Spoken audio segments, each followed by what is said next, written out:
In the scorching deserts of ancient Persia, a mighty empire rose and fell with the tides of time. Under the rule of King Cyrus the Great, the Achaemenid Empire expanded its borders, leaving a trail of conquest in its wake. But as empires go, so do their downfall. The spark that ignited the flames of rebellion was set by none other than the cunning Prince Darius, who would one day become the new king. As the once mighty empire lay in shambles, Alexander the Great stood poised on the horizon, his eyes fixed on the spoils of a lifetime. With an army at his command and a fire in his belly, he charged forth like a thunderstorm, leaving a trail of destruction in his wake. The legend of the great commander was born that day, as empires rise and fall like the waves of the Aegean. But amidst the glory of Alexander's conquests, a whispered tale circulated among his soldiers, speaking of an untold fortress hidden deep within the mountains. The stronghold stood impregnable, its defenders ready to make their final stand against all who dared challenge them. Like sentinels guarding the gates of heaven, they vowed never to yield. It was on one fateful day that a band of Spartan warriors found themselves trapped in a valley, surrounded by the merciless horde of Xerxes' army. Cut off from their comrades and with all avenues of escape severed, they knew defeat was certain.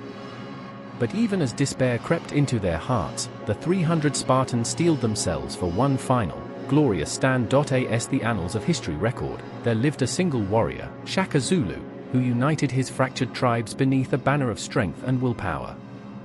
He forged an unbreakable bond with his people, leading them to the pinnacle of power in southern Africa's savannah.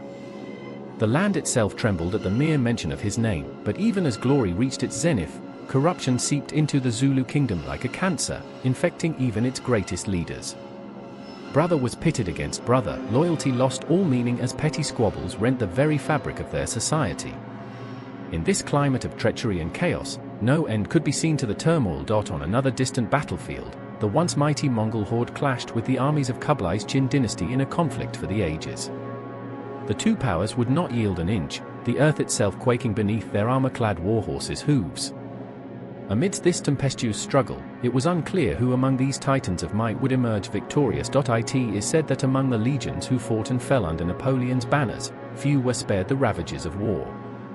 From the snows of Moscow to the sun-baked steppes of Spain, he led them all in his relentless pursuit of conquest.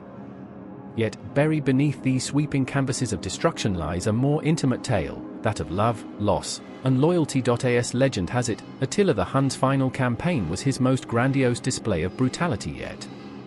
Across the shattered remnants of Rome's once mighty legions, he stalked like death itself, seeking one final victory to mark his name forever in history's annals.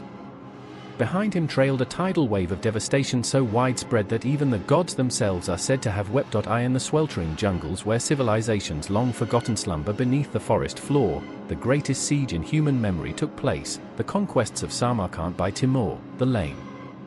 His army moved forth with a calculated brutality that cut through opposition like steel through silk.